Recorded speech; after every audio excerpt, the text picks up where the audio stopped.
Good afternoon, everybody, and welcome back to the North American Association of Cerebral Palsy Advocates Chatline. Today is June 1st, and my name is Caleb Wells. I am the founder and chairman of the North American Association of Cerebral Palsy Advocates. And today I am joined, as always, by my partner in crime and vice president, Tanner Lynn. How are you today, Tanner? I'm good. How are you? I'm doing great. And we're also joined today by our newest member of our board of directors, Brittany Smith. How are you, Brittany?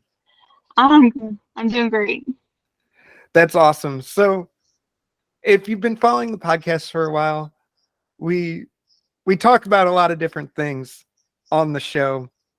And last week we talked about how the association came into existence and how we got to this point in our story. So I wanted to expand on that and finish our thoughts with the second part of that episode and kind of talk about our board of directors and what we do and why the board of directors exist. As I said last week, that Melissa and I founded the group 3 years ago, and the board of directors kind of grew out of a necessity that we were seeing with we were having more people, so more people had ideas. So we opened up another board seat and became a board of 3. Obviously, the board of directors has had very many different iterations throughout the 3 years. And congratulations, Tanner. You are the longest tenured board member that wasn't appointed a president at the time of your election. So, Thank you. So congratulations on that. But Congratulations. I wanted to jump here and talk about what we do. So the board of directors is really there to organize all the ideas and all of the thoughts that our entire convention has, that I have. And so it's not just an echo chamber. So we've been working on some things, and I think that's what we kind of want to talk about today. We'll talk a little bit more about the history of the group. But Tanner, I'll turn it over to you about what you want to see in the next year. Well, for in the next year, I would like to see us be more of an advocacy voice for individuals with CP who don't really have that ability to speak for themselves and get the things done that they need to get done throughout their life. And I think we are well on our way to that. And we are also helping our members be able to advocate for themselves for what they need in life.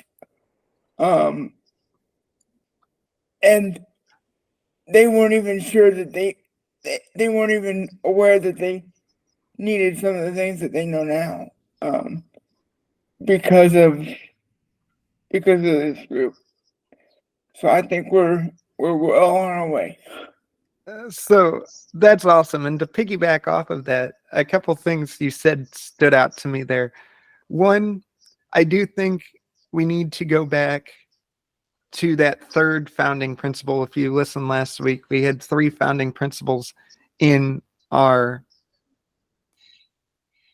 Constitution when we were founded of support, create, and advocate. I think we've done a great job in supporting one another. I think we've done a great job in creating a community and a space for people to come to.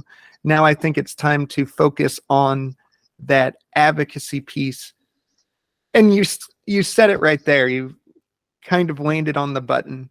There are people with cerebral palsy that feel they don't have a voice. Cerebral palsy is the #1 physical disability that's diagnosed in the world. 1 in every 345 people around the world have cerebral palsy.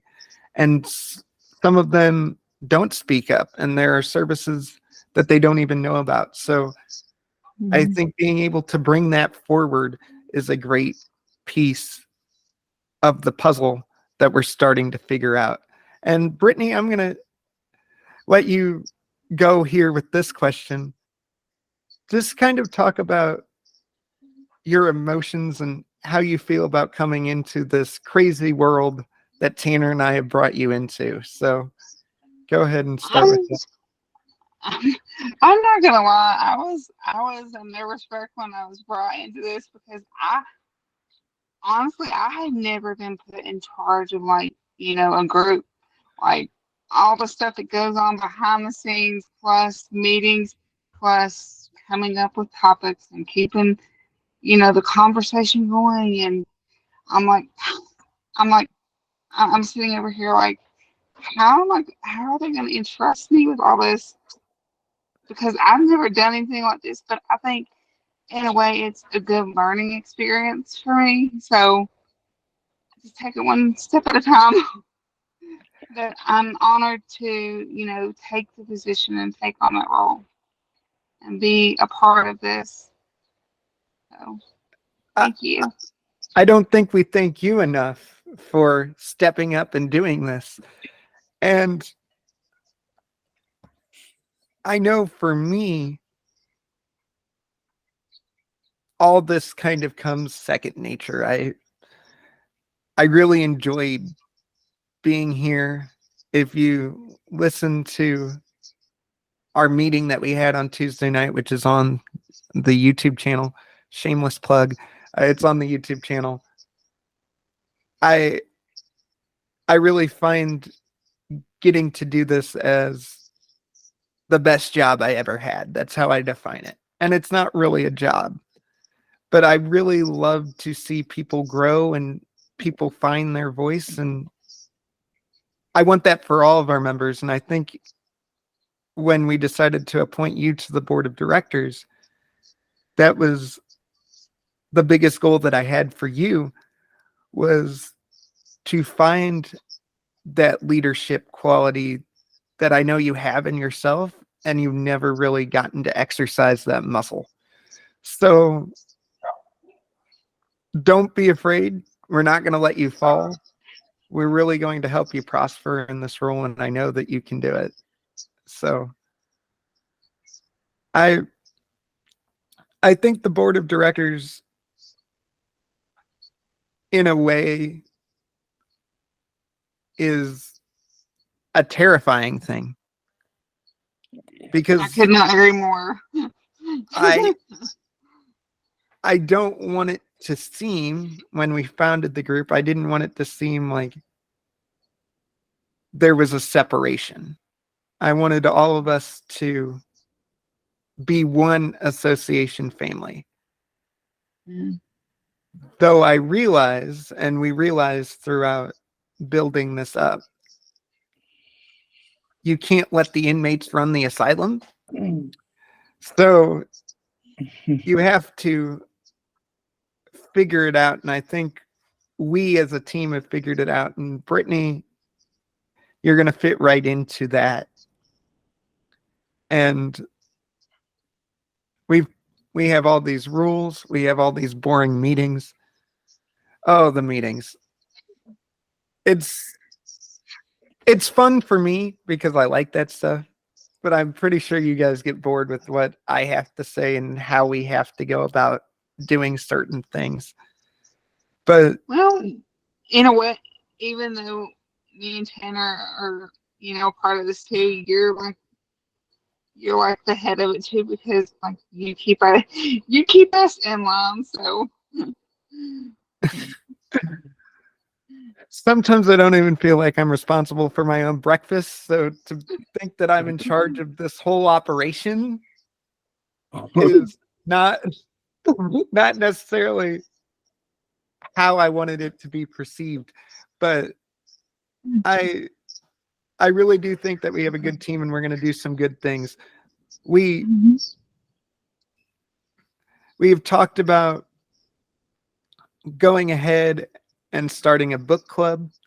So look out for that.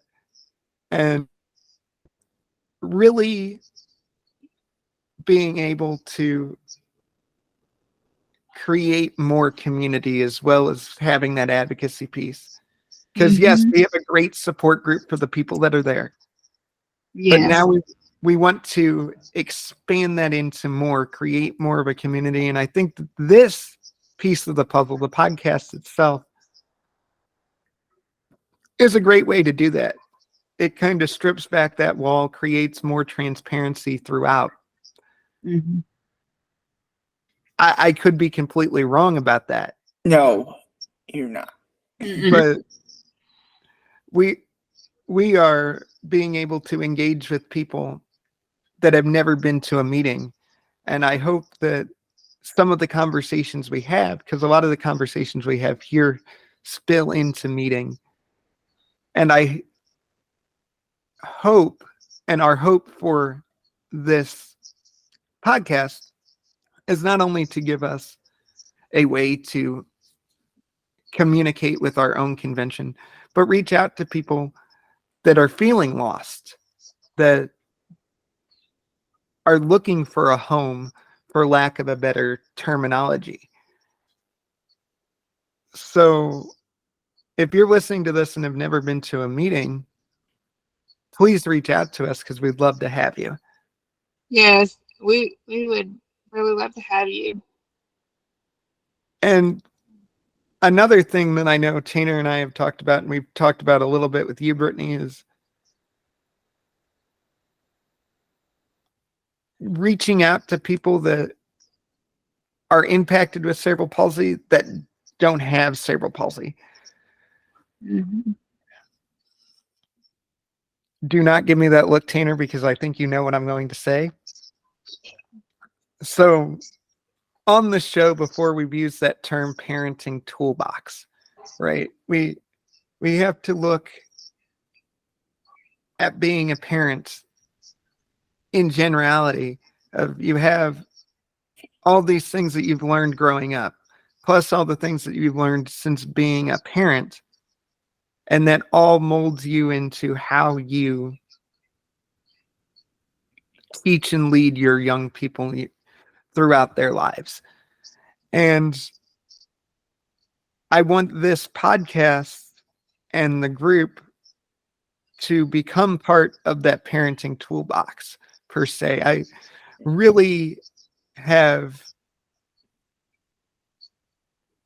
wanted this to be a way to show parents that cerebral palsy is a lot more than just the diagnosis. And I know Mhm. myself, I don't know if I've said it on this show, my parents were told I wouldn't be able to walk, talk, or even graduate high school. And look what we're doing now. So Yeah. I Yeah.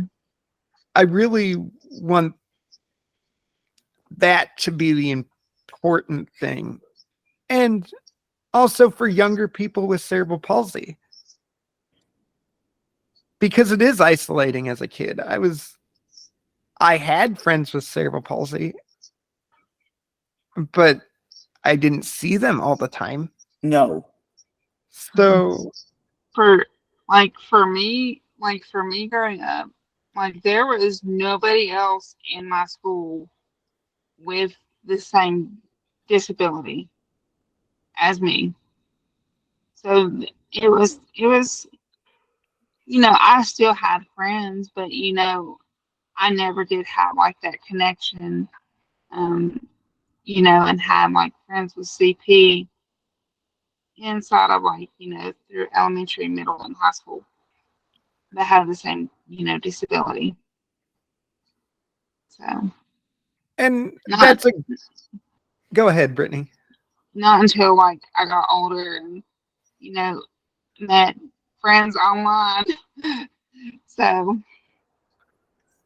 We talk about the power of social media a lot on this show.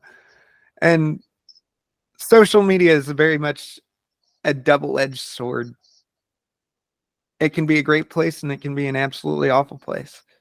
mhm, But yeah, there's a exactly. power in this group to be able to have that consistency where I know that I'm going to come in every Tuesday and be able to be heard for whatever's going on that week. And however I'm feeling, there are going to be people that are going to be there and listen to what I have to say.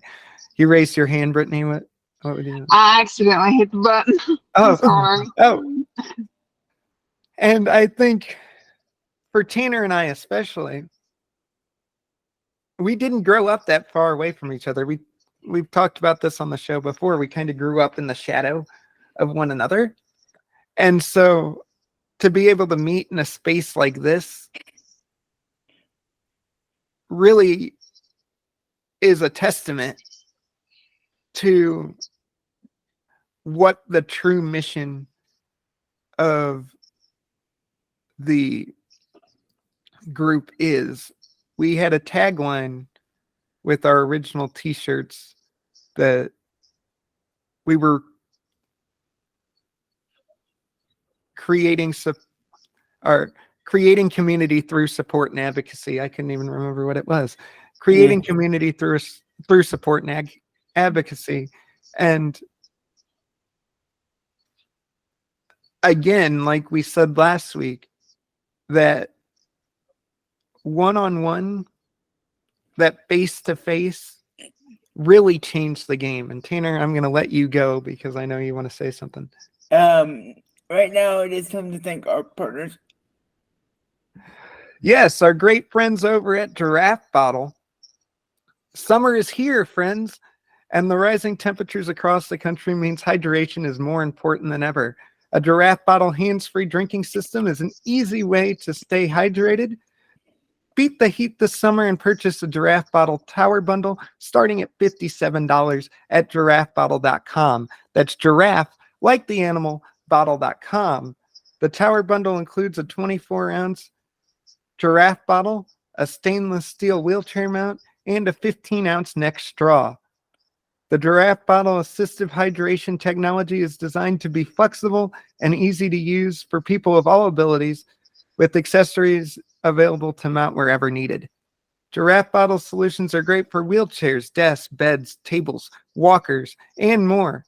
It is a great way to stay hydrated hands-free, allowing you to make those summer memories without the stress of dealing with the traditional water bottle system. Free shipping on all orders over $100 at giraffebottle.com. Again, that is giraffe, like the animal, bottle.com. And we'd like to thank Giraffe Bottle for sponsoring the chat line.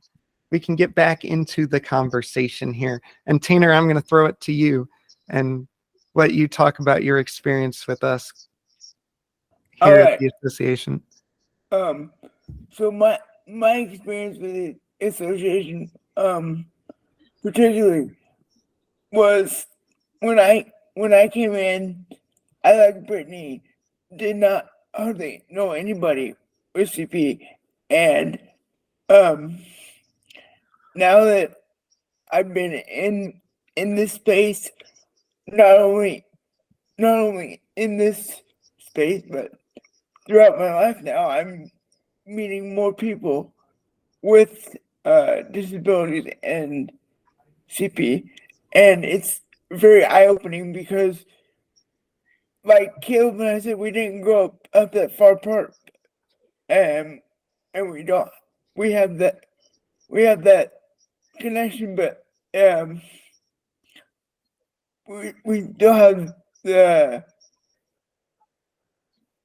different viewpoints on our life with cerebral palsy, because we had different things going on throughout the years, and so now it's very eye-opening to me that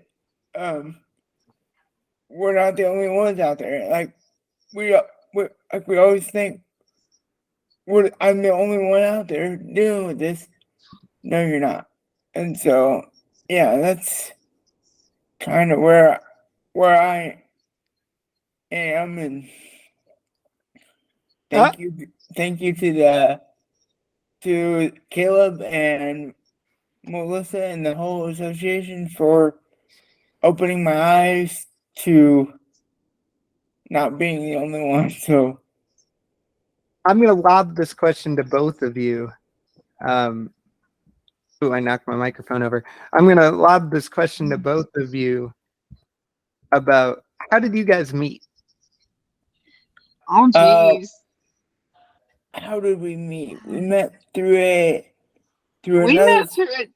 We met through a different group, actually. And I think, I think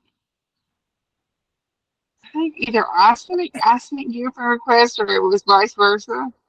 And I then we just started talking.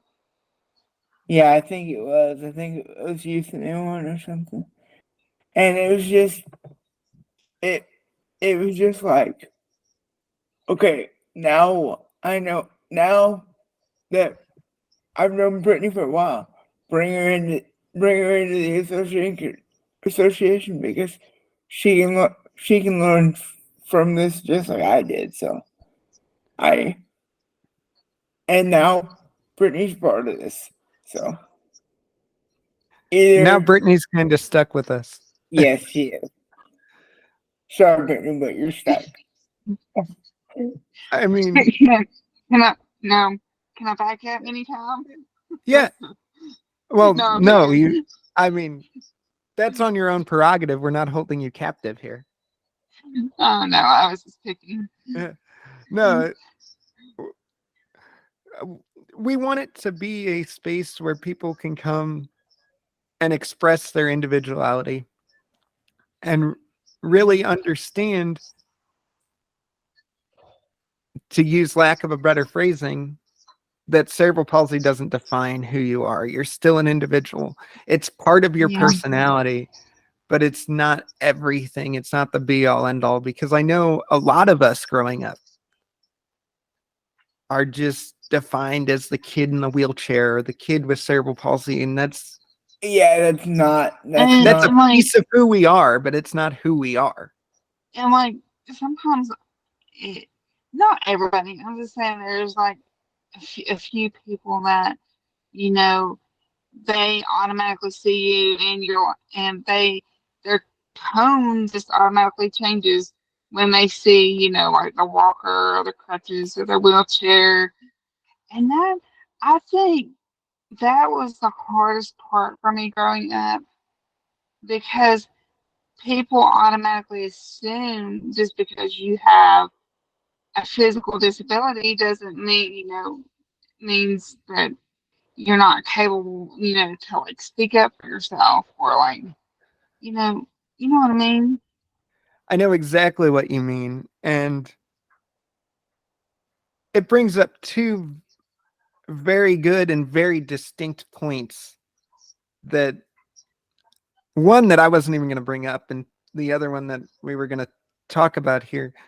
The first one, which I was going to mention, is what you said there. Yes, the tone does change when you see someone with crutches, a walker, any assistive technology, and it gets worse as we go down. Like, people that use their crutches are treated differently than people that are in wheelchairs, for better, worse, or indifferent. It's just a sociological fact of the time that there is a cultural standard that is created. Mm-hmm. I think I think like in today's world, like the way the world is now, I think that the world and society thinks that there's only supposed to be like one type of individual, you know, like, and it's not that way. There's people with different types of disabilities and different things, and it's just, I don't know. It's I, just that's the way it feels like sometimes. that brings up an interesting point that's studied in disability sociology a lot.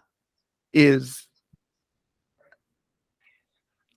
first of all, whenever you say you have a disability, sociologically and culturally, you're lumped into one large, very diverse minority of people. We're the That's largest what I minority think. group on the planet. And much like most cultural groups, there are subcultures inside of our culture that are very specific to each disability.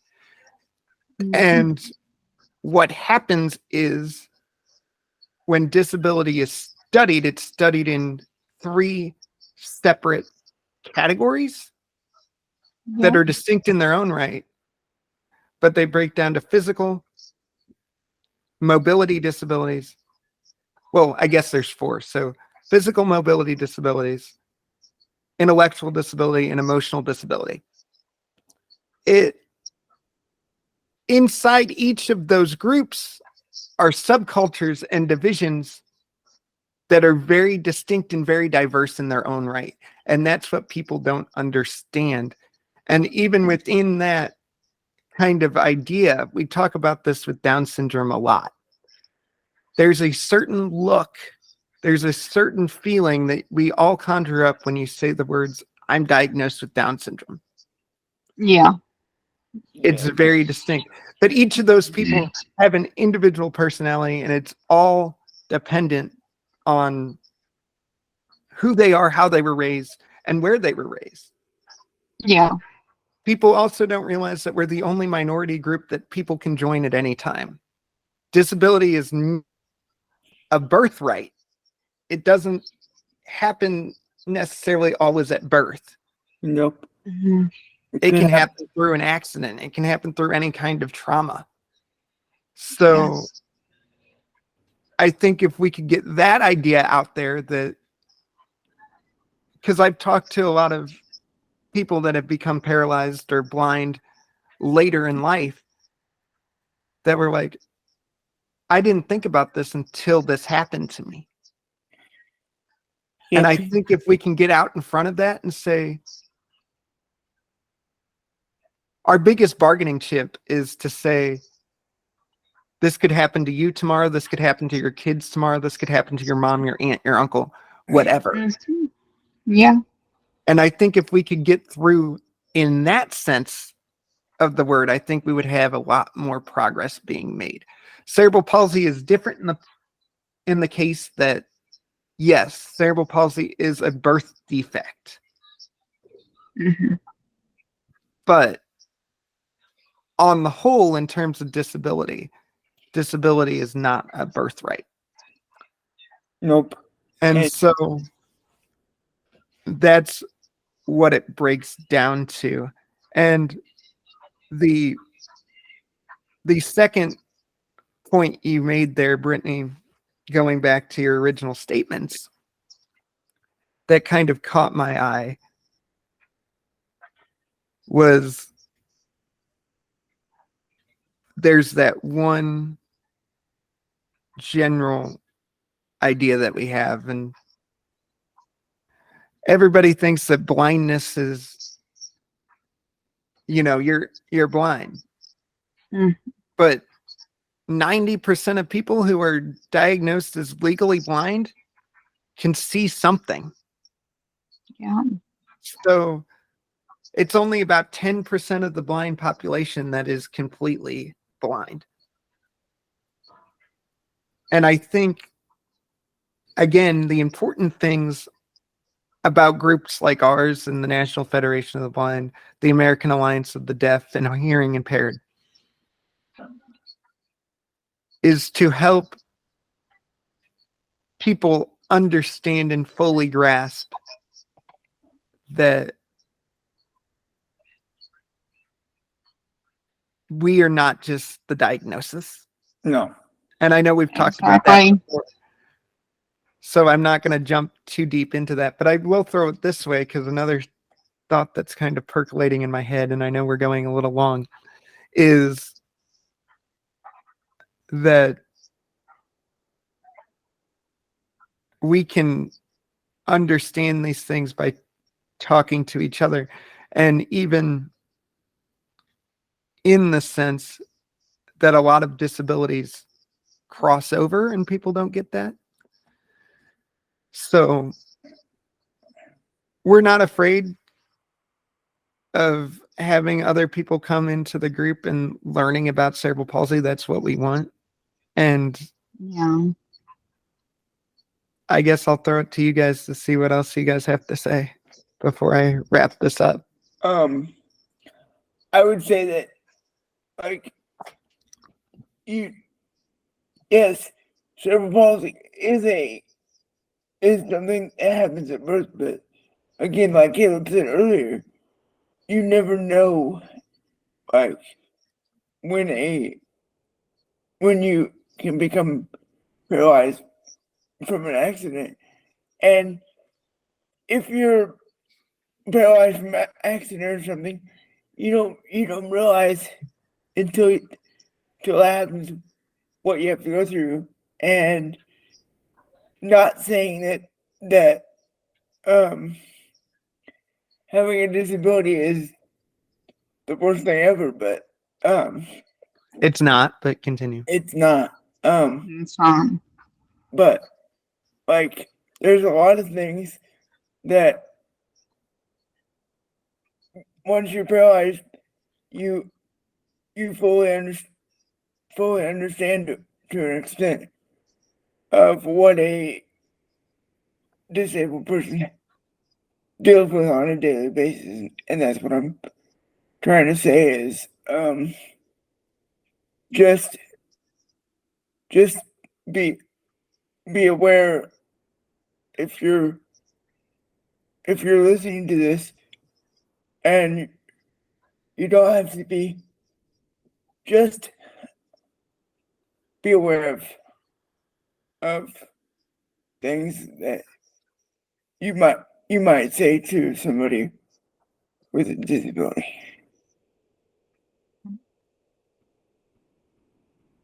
Brittany, do you have anything? Thank you, Tanner. Me personally, like if you see my personal experience, like if you see a person with a like if you can tell like they have like a physical disability, my motto is always this: instead of like people staring, come up and like say hello. I'm always the type of person, like if somebody starts staring or they come up and ask questions, I'm more than happy to educate a person, because the older I've gotten, it's just like I've learned that a lot of people don't know what cerebral palsy is, and I think the more we educate people, the better they will understand about what we go through on a daily basis. Yes. Exactly. And that brings us to the point where it's up to us and us being our best advocate. I know we've talked about that in group to nauseum, but really to nail down what that means, to hear it from the horse's mouth, for lack of a better turn of phrase, is better than assuming. So to use a Ted Lasso quote here, be curious, not judgmental. Yes. Exactly. I want to say one more thing before we get out of here, Tanner. And I should have ended on the Ted Lasso quote, but this one's a good too. So I've always heard that the only disability is a bad attitude. I don't believe that, because you still, even if you have a good attitude, you still have to deal with what your disability throws at you. But it does carry some weight. And Randy Pash, who was an educator at Cornell and an Imagineer at the Walt Disney Company, he was asked to give a lecture before he passed away from cancer, which was his last lecture ever. And every year at Cornell, they have a series called the Last Lecture Series, which was designed to give students an choice to nominate educators to say, if you were to give one lecture before you were to pass away, what would it be about? And Randy Pash, ironically, unironically, whatever, however you want to say it, he took this opportunity, and it was his last lecture, and he didn't really talk about his animation or his science or design or anything. He talked about following your dreams and the attitude that you had to have to get to where you want to go. And towards the middle of the lecture, he said, you decide early on in your day and in your life if you're going to be a Tigger or an Eeyore, if you're going to be outgoing and you're going to put yourself out there, or you decide to kind of be reserved and be woe is me. And that is all a personal choice that you can make. And I don't know, it's something that's always really stuck with me. And it goes for anybody in life, but especially people with a disability. Your outlook on your disability is half the battle. Yes. So I think that's Yeah. what we'll leave you with today. And if you're watching on YouTube, please like and subscribe, do all that fun stuff. There's a back catalog of all of our episodes that is actually in this playlist. And then we will also be posting all of our meetings from the association on YouTube on Wednesday mornings. And that started yesterday. So look out for those as well. So, Tanner, what do you have for us? All right, and if you're listening on Spotify, make sure that you hit that follow button so you don't miss an episode. And if you're listening on Amazon Music, do the same thing and make sure that you leave a review, because that definitely helps the algorithm when we're trying to promote the show. So again, thank you for listening. And Caleb, I'm gonna hand it over to you. Well, thank you to you two for joining us. I'm glad that you could hang out with me today. And for all of you that are listening, thank you for listening, wherever you're listening, however you're listening. Thank you for making us part of your week, and we'll see you next week.